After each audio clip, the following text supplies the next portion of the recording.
Ang tunnel ay isang daanan sa ilalim ng lupa na hinukay para makagawa ng pasukan at labasan na pwedeng daanan ng tao, tren o mga sasakyan na naglalakbay. Malaki ang maitutulong ng tunnel lalo na sa mga bumabiyahe. Napapaiksi nito ang oras ng kanilang paglalakbay. Kaya sa episode nating ito, ating alamin ang siyam na mahabang tunnel sa buong mundo. Kaya kung bago ka palang napadpad sa channel na ito at kung gusto mo ng mga kwentong katulad nito, ay mag-subscribe ka na at huwag kalimutang i-like at pindutin ang notification bell para lagi kang updated sa mga kwentong kagaya nito. Narito ang siyam na pinakamahabang tunnel sa buong mundo. Number 1. Gotthard Base Tunnel, Switzerland. Ang Gotthard Base Tunnel ay ang pinakamahaba at pinakamalalim na lagusan sa mundo. Ito ay tumatakbo sa ilalim ng Swiss Alps sa pagitan ng bayan ng Ersfield sa hilaga at Bodio sa timog. Ang tunnel ay 57 kilometers ang haba at umaabot sa lalim na 2,300 meters. Ang mga tren na umaabot sa bilis na hanggang 250 km per hour ay maaaring bumiyahe sa loob ng 20 minutes.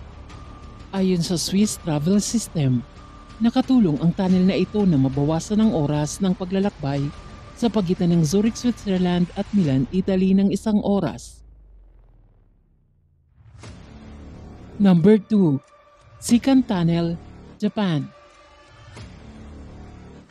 Ang Sikan ay isang lagusan ng tren sa Japan. Ang natatangi dito ay ang katotohanan na ang 23 kilometers na kahabaan ng lagusan na ito ay 140 meters above sea level. Noong hindi pa naitayo ang Gotthard Base Tunnel, ito ang pinakamahaba at pinakamalalim na rail tunnel sa mundo. Ang Sikan Tunnel ay sumasaklaw sa Tsugaru Strait na nagdudugtong sa Aomori Prefecture sa isla ng Honshu sa isla ng Hokkaido. Ang Sikan Tunnel ay ginawa noong 1964 at natapos noong 1988. Number 3. Channel Tunnel, United Kingdom at France. Ang Channel Tunnel ay hindi lamang isa, pero may 3 lagusan. 2 sa mga ito ay para sa mga rilis ng tren at ang pangatlo ay para sa serbisyo at seguridad. Ang tunnel ay tumatakbo sa pagitan ng Folkestone sa England at Pas-de-Calais sa hilagang France at ginagamit ito para mapabilis ang paghatid sa mga kargamento at pasahero. Ang 50 kilometers na haba ng tunnel na ito ay itinuturing na nagbigay ng tunay na kahulugan sa terminong mega projects. Binago nito ang heograpiya ng Europe at tumulong na palakasin ang high-speed rail bilang isang alternatibo sa mga short-haul na flight. Number 4. Lærdal Tunnel, Norway. Ang tunnel na ito ay matatagpuan sa North Norway at may 24.5 kilometers ang haba na ginawa itong pinakamahabang road tunnel sa mundo. Ang pagmamaneho dito ay tumatagal ng 20 minutes. Ang makitid na haba ng tunnel ay humantong sa mga pag-aaral sa driver psychology na ginamit upang baguhin ang disenyo ng tunnel. Ang mga pag-aaral ay nagresulta sa isang disenyo na kung saan ang mga naiilawan na parte ng tunnel sa bawat 6 na kilometro ay lumilikha ng pagkakaiba-iba at nagpapagaan ng claustrophobia at pagod sa mga motorista. Number 5. Tokyo Bay Aqualine, Japan. Ang Tokyo Bay Aqualine na ito ay may 14 kilometers na haba. Madaling mapagkamalang tulay ang tunnel na ito dahil ang bahagi ng istruktura ay binubuo ng 4.4 kilometers span. Pati na rin ang 9.6 kilometers subsea conduit nito. Ang Aqualine ay tumatawid sa Tokyo Bay at nag-uugnay sa mga lungsod ng Kawasaki at Kisarazu. Binawasan nito ang oras ng paglalakbay sa pagitan ng 2 mula 90 hanggang 15 minutes. Ang tunnel ay itinuturing na precedent para sa paggawa ng 2-lane road tunnels. Number 6. Eisenhower Tunnel, USA.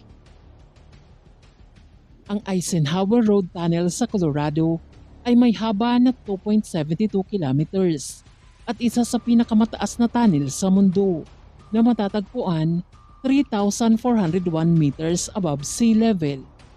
Ang tunnel na ito ay ang pinakamahabang mountain tunnel at bumubuo sa pinakamataas na punto sa Interstate Highway System. Ang tunnel na ito ay nagdadala ng Interstate 70 sa ilalim ng Continental Divide sa Rocky Mountains at binuksan noong 1973. Ang westbound bore ay ipinangalan kay Dwight D. Eisenhower, ang US President. Number 7. Spiraling Tunnel, Norway. Ang dramatikong Spiraling Road Tunnel ay may haba na 1.65 kilometers. Itinayo noong 1961 at binubuo ng 6 na spiral na sumasaklaw sa 1,649 meters. Isa sa pinakahangahangang viewpoint sa industrial town ng Drammen.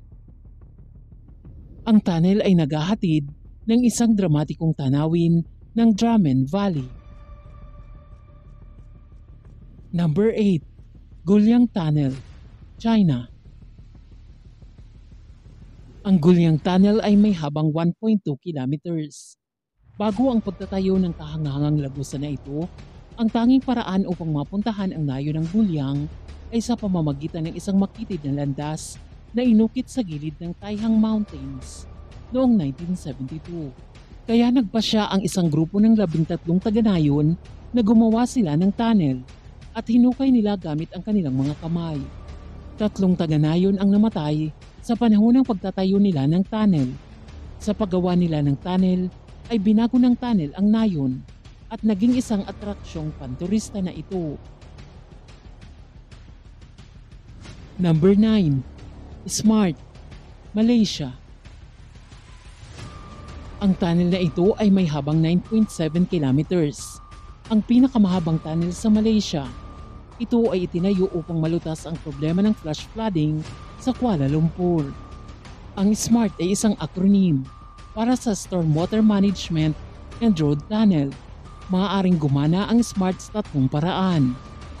Una, kapag walang pagbaha, ito ay nagsisilbing tunnel ng kalsada.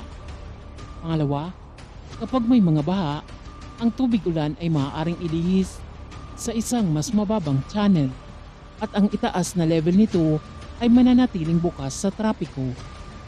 Pangatlo, kapag nagkaroon ng pagbaha, ang tunnel ay nagsasara sa mga sasakyan at ang mga pintuan ay bukas upang hayaan ang tubig baha na dumaloy.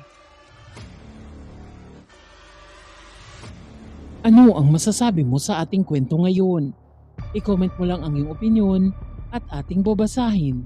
At muli, hanggang sa susunod pa nating kwento.